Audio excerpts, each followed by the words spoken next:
Bonjour et bienvenue sur J40, la nouvelle chaîne de l'info et du divertissement. On le sait, depuis le mois d'avril, Martial a remplacé IM à l'animation du Mad Mag sur Énergie 12. En revanche, si on compare leur salaire, cela n'a rien à voir. Évidemment, qui dit news télé-réalité dit Jérém Star. Le blogueur a mené son enquête afin de connaître les véritables chiffres. Et surprise, l'ex-participant de la nouvelle star gagnerait beaucoup moins que la nouvelle maman.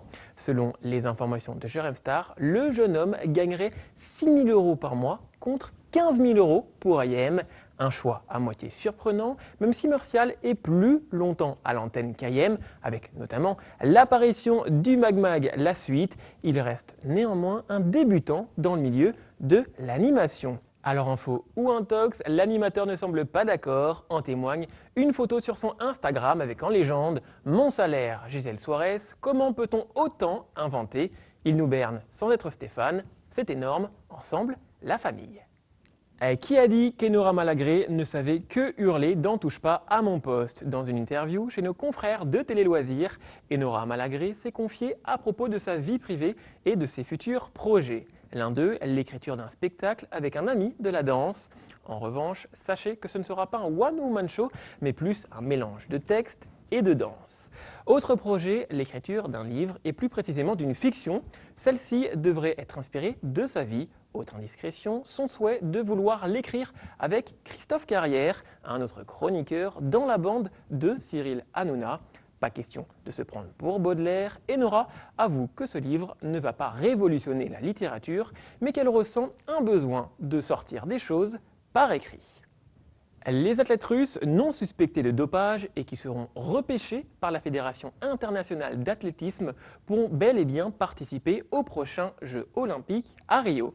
L'information a été officialisée dans un communiqué provenant du président du Comité international olympique, plus connu sous le nom de CIO.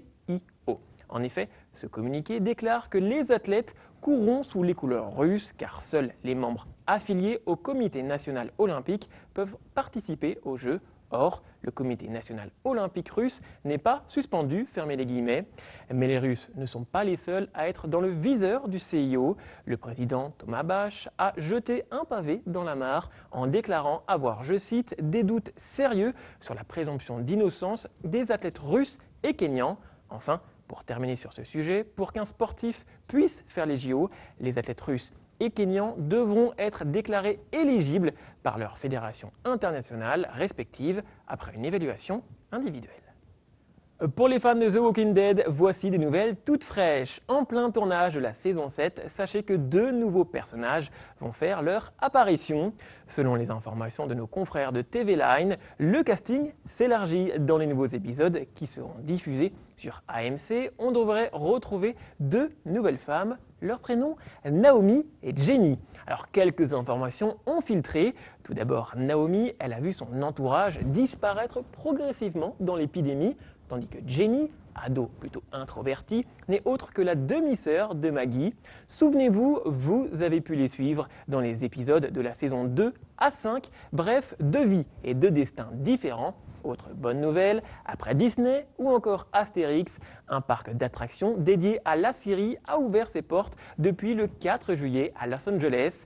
Pour les plus curieux, sachez que le parc vous plongera dans le monde irréel de la série avec des attractions terrifiantes.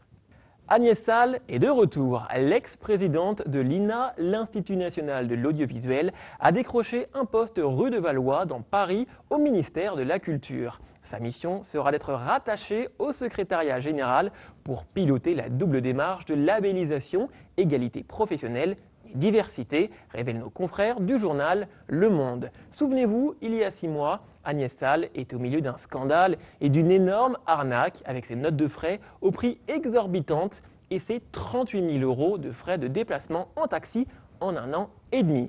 Le 11 avril dernier, l'ex-président de l'INA avait été condamné à payer 4 500 € d'amende ainsi que 5 500 € de dommages et intérêts. Agnès Salle retrouve donc le ministère de la Culture après l'avoir quitté en janvier 2016, après avoir été exclu temporairement par le décret présidentiel. Merci d'avoir été avec nous et à très vite sur J40.